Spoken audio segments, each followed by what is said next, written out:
Let's take a look at where the Flames are at ahead of the new year. You're Locked On Flames, your daily podcast on the Calgary Flames. Part of the Locked On Podcast Network, your team every day.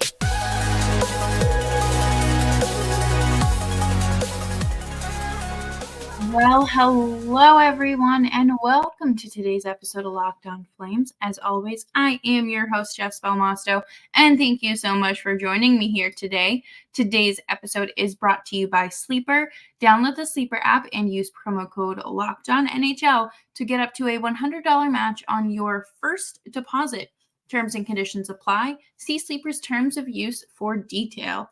Today, we are checking in on the latest Flames game, where we are at in the fork in the road, still kind of stuck there. And of course, because it's Friday, we're talking winners and losers of the week. But before we do that, please make sure you are subscribed to Locked On Flames wherever you get your podcasts, and of course, on YouTube as well.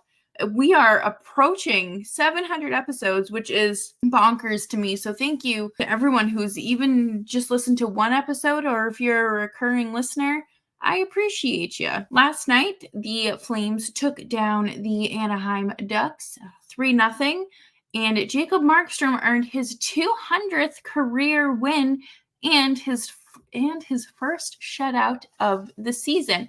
He is actually the third Swedish goalie to win 200 plus games. That's impressive. I think that's always something to kind of hang your hat on when you get to enter such like a small club and like a little milestone like that. It's really not a little milestone. That's rather impressive considering the teams he's played on. 200 wins. We will take it. This was his 19th career shutout. Not bad considering of those came in one season. So again, congratulations to Jacob Markstrom, who is only adding to some potential trade value. Who knows? And of course, the other guy who had a big night was Elias Lindholm, who had not one, not two, but 3 points last night. He scored on the power play and also assisted on 2 goals. Number one, Elias Lindholm goal in this economy, a bonkers. A power play goal in this economy, we're ecstatic. We will take it and appreciate it because that power play is just not doing anything.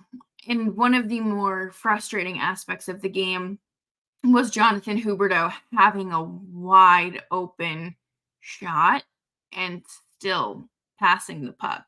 And that tells you that there is a lack of confidence there. And I'm not sure how you get that back other than bringing in Anthony Duclair or, Jacob Pelletier. I don't know what you do. And if there was an easy solution, I believe it would be done by now. It would 200% be fixed. But alas, it is December 22nd. We don't have a fix yet. Nick Desimone had a huge night as well. He scored his first NHL goal at the age of 29. It's so exciting when, like I mentioned, you're entering and hitting these milestones, right? Like obviously Jacob Markstrom hitting 200 wins is phenomenal. But when you have a guy who has battled for an NHL spot basically his entire career, finally score, that's fantastic. And Nick Desimone did recently turn 29, and that's astonishing. That's really, it's not young. It is for a hockey player. For a hockey player, it is not young. And I'm very happy that it happened for him. And you're going to celebrate the wins when you can. And even if it's just a little moral victory like that, I think the vibes are immaculate there. One thing that I did really kind of take a notice to was the Flames were able to generate a decent amount of shots. They were able to generate 44 shots on goal. And this is after struggling to find time, consistent time in the offensive zone. They are constantly defending the puck, battling it out, chasing the pucks and trying to sneak one back. And I don't know. I understand that, shots don't, not all those are quality shots, but for them to be able to do something, I'll take it. They are finally playing 500 hockey. They are 14-14-5. I didn't know if they were ever going to see 500, to be entirely honest. It felt like they were just going to continue to lose and never be able to catch up, but it's good to see. There's an episode I'm releasing on Tuesday with JJ from the Win column, and we're talking about a rebuild. But obviously, you're not going to be able to lose them all. But beating a bottom of the barrel team to get you to 500 can boost the spirits. Leo Carlson ended up leaving the game after Uyghur fell on his leg, and I really hope he's all right there. I haven't seen an update on imaging or anything. I know the Ducks were waiting for that. And I haven't seen Elliot Friedman pop up on my phone with any sort of update. So either results aren't back yet or they're just waiting to announce it. But the Flames are now off until December 27th. And they're going to enjoy the holiday. And I hope everyone here at Locked On Flames does too. And, really appreciate the time with your family if that is what you are doing. And coming up next, we are going to talk about the fork in the road, because once again, the Calgary Flames are doing Calgary Flames things, and it's time for our weekly check-in there. A new NHL season brings all sorts of possibilities. Jonathan Huberdeau could score 50 goals. The Calgary Flames could hoist the Stanley Cup. And you could win big by playing daily fantasy hockey on Sleeper, the official daily fantasy app of the Locked On NHL Network. Sleeper is our number one choice for daily fantasy sports, and especially daily fantasy hockey, because with Sleeper, you can win 100 times your cash in daily fantasy hockey contests. All you have to do is pick whether studs like Cale Makar, Crosby, or McDavid will record more or less than their sleeper projections for things like goals, assists, saves, plus minus, and more in a given game. To win a 100 times bet, you need to correctly predict the outcome of 8 player stats. You heard me, Flames fans. You can win 100 times your money playing daily fantasy hockey with Sleeper. So start paying attention and get in on the action. Use promo code LOCKEDONNHL and you'll get up to a $100 match on your first deposit. Terms and conditions apply. That's code LOCKEDONNHL. See Sleeper terms of use for details and locational availability. Thank you, everyone, for tuning into today's episode of Locked On Flames. As always, I'm your host, Jess Belmosto, and thank you so much for tuning in. The Flames, if you are new here, hello, welcome. This is where we talk about the status of the Flames and those pending UFAs and how things are feeling and looking. And this is the age-old question. Where are they at? Where are they at? It is a tale as old as time here. And where do they go? Where do the Flames go from here? Earlier in the week, Elias Lindholm was linked to Colorado and Boston. And I think it is very exciting to have that back at kind of the forefront of some rumors here, because it felt like they were playing a dangerous game over the summer. Either they were going to extend him for a really long time for a lot of money, or they weren't going to do anything and end up here. But here they are, and It is, like I said, the end of December, 3 months away from the trade deadline, and they're going to start having to make decisions.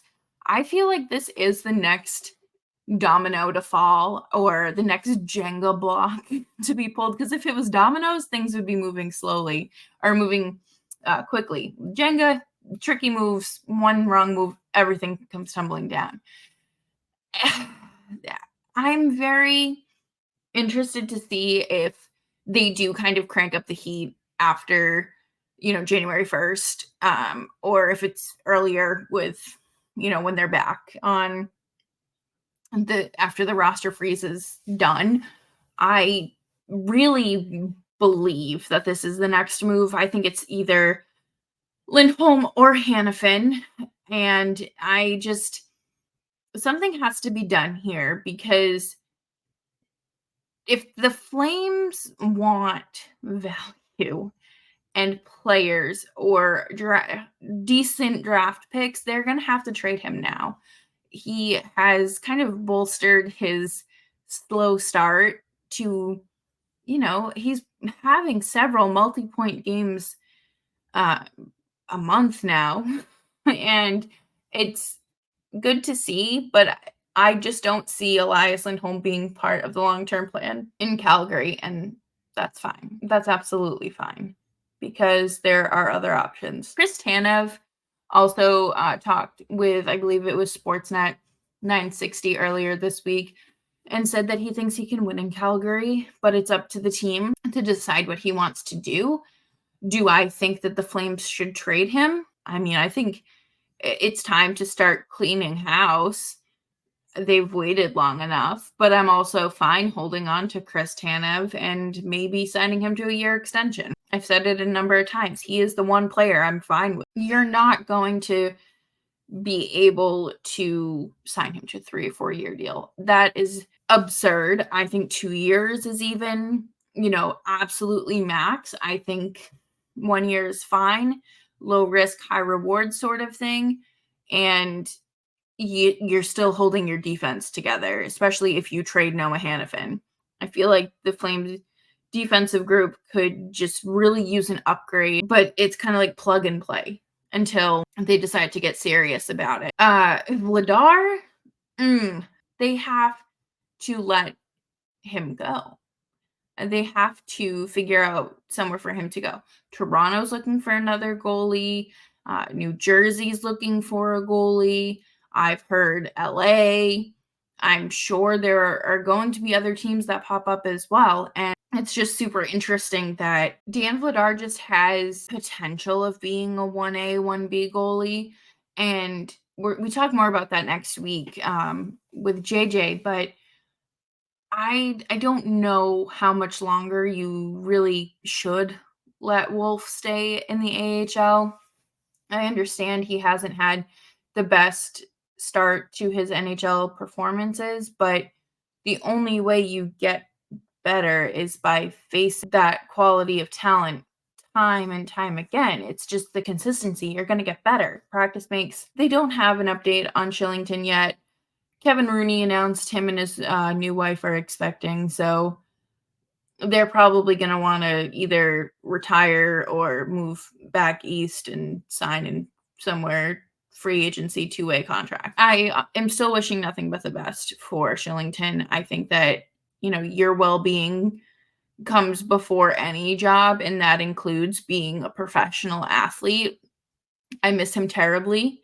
I think that, if he does come back and they trade Hanifin, he'd be fine. I think he'd be a good solution there. And I want whatever's best for him. And I think everyone in Calgary is rooting for him. And of course you have like the third pairing guys like Dennis Gilbert and Nick Desimone, who are also UFAs at the end of this season. Realistically, you can't sign everyone. That's just not something that you can possibly do, and there's not enough roster spots in the AHL or NHL, so you're gonna have to let some walk. You aren't going to really get anything. Like Jordan Osterley just does not hold a ton of trade value. You know what I mean? Like you're not gonna. What are you gonna get? Like a 7th round pick? You're not going to get that. And July 1st comes, he'll be on another new team. It's like there are just players that you can't put a ton of emphasis on like that. And if you want to extend them, it's probably, I feel like, an impulsive decision. But again, and that's not me like directing that at Australia. I'm just saying that like in general for players that typically do like 2-year deals and find new homes, I would love to see them sign AJ Greer if he continues to play the way that he does. And you're just going to have to face it. You're going to have to face the reality of at least 2 or 3 of these guys just walking away. And if you don't want to be in Calgary, you don't have to be in Calgary. No one is forcing you to be here. And this is just the nature of the game. And it's kind of annoying that it does have to happen to, the teams you cover or the teams you root for or teams you take interest in.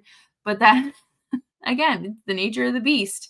But when you're looking at this season, you can't just be looking at it until the first week of April.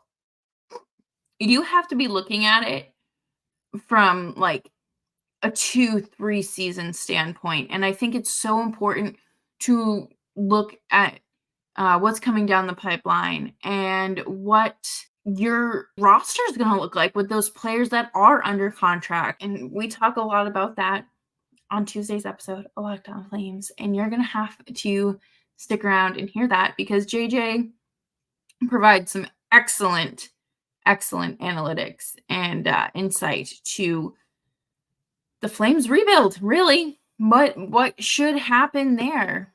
But coming up next, we are going to take a quick break here and talk about eBay Motors. Passion, drive, and patience. What brings home the winning trophy is also what keeps your ride or die alive. eBay Motors has everything you need to maintain your vehicle and level it up to peak performance.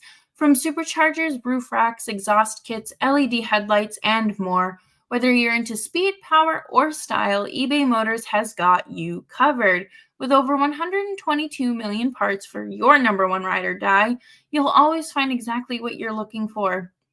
And with eBay Guaranteed Fit, your part is guaranteed to fit your ride every time or your money back. Because with eBay Motors, you're burning rubber and not cash. With all the parts you need at the prices you want, it's easy to turn your car into the MVP and bring home that win. Keep your ride or die alive at ebaymotors.com. Eligible items only, exclusions apply. eBay Guaranteed Fit only available to U.S. customers. Thank you, everyone, for hanging out with me on today's episode of Locked On Flames. I hope you're all having a fantastic holiday season, and you can give a free gift of a subscription to Locked On Flames on your friend's favorite podcast platform and on YouTube as well. The end of the week is great because you get the weekend too, right? Like, I don't know how many of you work, your standard 9 to 5s, and you're kind of just living for Fridays, right? I love my Fridays.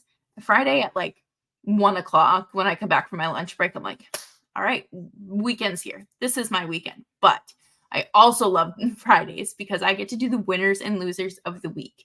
If you are new here, winners and losers of the week is a segment where I talk about winners and losers of the week. And these could be sports related. These could be pop culture related. This could be any other sport. It can be literally the person at Dunkin' Donuts that burnt my coffee. It can be anyone. And today we are going to start with the losers of the week because I think a lot of Major League Baseball fans may be feeling the same type of way. I am kind of in the middle here. I'm just bitter because the Red Sox didn't sign him, and that would be every Major League Baseball that is not the LA Dodgers. Super teams are so fun. I wish that we could have super teams in hockey. I say that now, but if it ever happened, I'd probably be really upset because don't know if Murray Edwards would shell out the dollars. I think that, these two signings for Yamamoto and Ohtani are so good for this sport because you are bringing so much attention, like these marquee players. And yes, these contracts are silly. Yes, they have silly, deranged clauses. Like if this ops manager leaves, then you can opt out. Like, I understand that you have to do silly little things to get things to work, and that's just the nature of the game. But poor Yankees fans missing out on another player. I mean, truly, at least they got Juan Soto. Like, the Red Sox fans cannot say a single thing. Toronto fans can't say anything. It could always be worse. We could always be Oakland A's fans. But, man, baseball's going to be super fun whenever you're playing the Dodgers. I'm a Red Sox fan, so I'm very mad at Mookie Betts, or I guess the Dodgers, because of the Mookie Betts trade. I don't think the Red Sox have a single player or prospect that they received in return from that trade on their roster in their organization anymore. So always a good time when that happens, like 3 years later, and you got nothing to show for anything. And my other loser of the week would have to be anyone that had to work a full day today, simply because I feel like today should have just been a half day. Offices should have closed at like 12. We should have gone home, enjoyed a nice long weekend. Everyone is burnt out. Everyone, I just feel like, is burnt to a crisp, and sports are kind of the one thing holding us together at this point. And my winners, drum roll, please. Samuel Honzik, who was the Flames' first-round draft pick this year. He was named an alternate captain for the Slovakian team ahead of World Juniors. That is super exciting. He has been back for a little bit after battling an injury that occurred earlier this season. And it's just great to see. I think that it's obviously huge for players to be representing their own country, and they take a ton of pride in that, but to also be considered a leader in those situations is just, it's good. It does good things for the ego, and you kind of have to hold yourself to a different standard, which I think will be a test for really any of these young guys. And my other winner of the week is, of course, Jacob Markstrom with his 200th win, or career win. He is the third most winningest goaltender behind Kipper and Mike Vernon.